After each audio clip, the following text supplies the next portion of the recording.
What's up, everybody? Welcome back to Late Breakfast. I'm Torian B. I'm First Class Reg. Because I know what's about to happen. I know, go ahead. Danny, Yo, Eli P, and our special guest, Rubie Lee. What's up, guys? Y'all ain't changed your clothes? I knew it. There it is. Oh, that's We in my house. I can change as much as I want. I'm sorry. I'm cheating. Cheat code.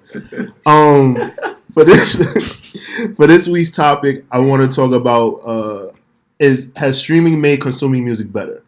And what I mean by saying that is now we get so much music released every Friday, right? Mm-hmm. Well, Thursday at midnight, whatever, right? We get so much music given to us. All of these streaming applications that we all have to sign up for, right? And pretty much now, like, listening to music on CD is like dead. And some people don't even listen to the radio anymore because of streaming and playlists and everything like that. I had a funny situation happen to me on Twitter the other day that I want to share that story. But how do you guys feel about that? I don't think it made it better. I think it made it easier. It's definitely easier to consume music now. Streaming platforms, they're annoying in their own way. They all have like different exclusives that the other one don't have. And so you end up paying like $30 a month and shit. But if you have all of them and you have access to everything, it's just a seamless access point at that. but they haven't done the exclusive thing for a long time now. Well, And with different platforms? Well, where they only put like release exclusive is content, as opposed to where it was albums at one point, and they were trying to create the competition then. Now it's kind of it's weird. I don't know if better is the word I would use. I think easier is a much better word because it is so easy to get music. You hear, you could Shazam. You could just find new music literally walking around in a way you never could before. The problem is now, because it's so accessible and because there's the floodgate, you can't properly process anything. Whereas we grew up sitting with music and it defining times for us, I can't say in the last 3-4 years there's an album that defines, a 6-month period of my time. Like, it's been a long time since I felt that. Yeah. I don't think I think it's a feeling that made me love music, and how I fell in love with music is how long you got to stay with the albums, and you got a little bit of waiting. I think people also push themselves to put out too much, not just too frequent. Just like, there's no need for you to put out an album every year if it's not the same consistent quality. You don't have to meet anybody's time but your own. I think that's where certain people stand out more. In my mind, Kendrick the most. Kendrick takes his time with every project. And no matter how you feel about his project, it's a well thought out project. Well, Cole is in that yard too. Yeah. Because Cole does the same thing, regardless of how you feel about his music. Yeah. I will not. Yeah. It's a small Cole list. and all right. So let's see. Cole and they put out albums every 2 years. Yeah, every 2 to 3 years, I would say. Even Hove too. I don't know. Hove built his career coming out with every year. Yeah. But I guess what I'm just saying is just that wasn't always the best thing for me. Like, as a Jay fan, I didn't like a lot of the shit he put out because of that. In the 2000s, you relax. That nigga went from That nigga ran from 96 to 2001. I know. I mean, Like, more than 2000s. What he? No, what he's talking about. 2003. He's talking about after the Black Album. That's it. Okay, I feel you on that. Yeah, But just make sure you. There was gaps after that. This is a J household. There was gaps after that though. So you're gonna name some shit. I'm okay with you naming Kingdom Come. Damn, he just Blueprint 3. just checked the That's shit out cool. of Danny. Yeah, this is later on That's though. after. Yeah, That's after. Yeah, Danny, you trying to I see what you're trying to do I here. saw it too. I had to. That's Zone that in. snide, we know it's cool. Who wants to talk about it now next? I mean, Okay. For me, I think the game's getting a little oversaturated. For me personally, as like a huge music lover, like all I do is hunt for music. It gets overwhelming at times, man, because then you want to keep up with the stuff that's out right now, and then you want to keep up with the stuff that you don't even know about. You're trying to be curious, and you're trying to like open your mind to like just different stuff and like different sounds and different qualities of music, and it's kind of hard to take the time out to actually appreciate a project when that project releases the following day, the following hour, the following week.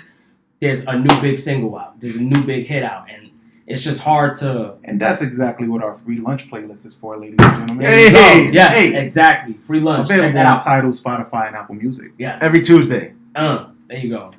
But aside from that, it's a little difficult, and I wish there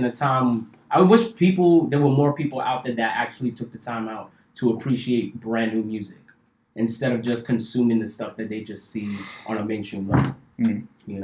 But you can't. But it's always been like that. You can't blame people who do that though, because the problem is sometimes people aren't equipped to consume music that quickly, and they get stuck. And a lot of times, I think that's where a lot of people who we feel like are stuck in the '90s or stuck in past music have their issues, just because shit's coming out so fast, they don't know where to even start with looking. Exactly. We're in an era where it's great, on one hand, because you can literally find something you like for whoever you are.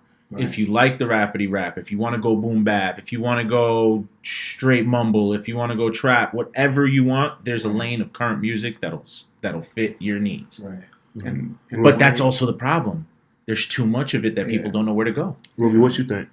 I mean, there's pros and cons. Like, I enjoy that now everything's at the tip of my finger, any sound I want to hear. And I have, like, all these platforms, Spotify, that literally knows what I want to hear, puts it together. I could put playlists. I could listen to my friend's playlist. Like, I'm loving it. Like, it's changed, but it's like, now it's not like trying to run to the store and get CDs. Like, it's right there. Like, there's definitely pros and cons. You're right.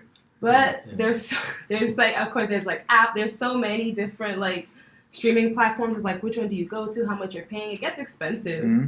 But I guess that's what you're paying for, that access to just have all this music at the tip of your finger. And yeah I love it. I mean, I'm kind of with Rubie. I like it too. And I had a really interesting conversation the other day on Twitter that I want to talk about right quick. So we went down like a vortex. So what happened is that everybody was talking about the Michael Jackson thing, and I forgot what I said. It wasn't even in defense. No, I think it was the One Gotta Go of Michael Jackson videos, and I said, damn, after this show comes out, we might not ever like hear these songs, see these videos again. So this guy like comes at me, and he's like, yo, like you shouldn't be promoting this. And I'm like, I'm not promoting anything. And he was just like, yo, they're trying to take Michael Jackson's catalog away from us. This is why like people got to keep their CDs, because in 7 years from now, streaming won't exist. And I was like, excuse me? And I was like, all right, cool. We're not talking about Michael Jackson anymore, bro. What are you talking about in 7 years from now that we'll have to listen to CDs again? I mean, I can understand his argument, but no, I think bro, that's you gotta let me finish. So I'm continuing to talk to him. I'm like, I can't stop. I'm sorry, I can't ignore him. And he's like, you need to save this tweet because you're gonna eat those words. And I'm like, what am I like? What are you talking about? And he's literally telling me that people should keep their CDs in their cars and invest in CD-ROMs now. And I'm like, yo, you're scaring me. Like. Are you a part of Skynet? Why are you telling me this right now, you my dude? You gotta make friends with that dude. You know why? Right, That's probably the dude with all of the DJ Clue mixtapes, all the Flex mixtapes, all the DJ, all the old He told me I'm not worldly. He told me I'm not worldly enough. I need to get out more. Wow. He said that everybody doesn't have a brand new car. I said, Joe, like for the past 10 years, CDs have been being phased out of cars. What are you talking about? Like. So I just thought, I was like, yo, this dude has to be one of those dudes that be in Times Square selling CDs for $5. Like, he has to be. Yo, like, I don't know if he works for a CD company.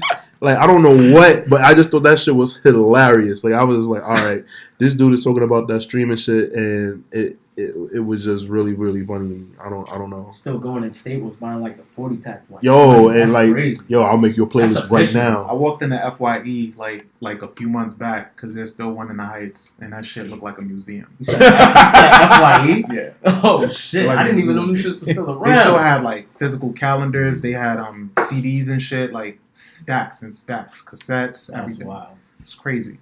I mean, I can understand how he sees it, because in the time that we're living in right now, where streaming is the thing, I could tell where you also have those kids, those hipster kids, where they bring in their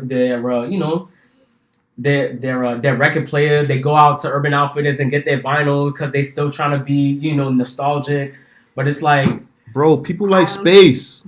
That's the whole point. Like, you know how much fucking mixtapes and making tapes and shit like that took up space in my fucking house? yeah. I don't want that shit in my room no more. I'm accustomed to not having it. But there's gonna be a whole generation that just grows up on CDs when they see the finishing. Do we have a generation that want cassette What do you mean tapes? that just grows up on CDs? Yeah, kind of. Yeah. No, because I see the vinyl. Yeah. I see why vinyls come back because of like the way it feels. But I genuinely don't think cassette tapes and CDs are coming back. No. Cassettes is They outta can come here. back. They can come back, but not. It just won't be an aggressive comeback. Like, it won't be everywhere. It'll be like as rare as it is to find vinyls in certain places. I don't know. I don't know. I don't know. I think it's Lou. I I think it's gonna be the same concept. I think it's gonna be the same concept. Oh, no. That classic Like, there's feel gonna be somewhere at that some point. somebody's gonna make it hot to play CDs again, and then boom, people are gonna be like, "Oh shit, what is this?" I don't agree. I think But- so. On that note, let's wrap it up.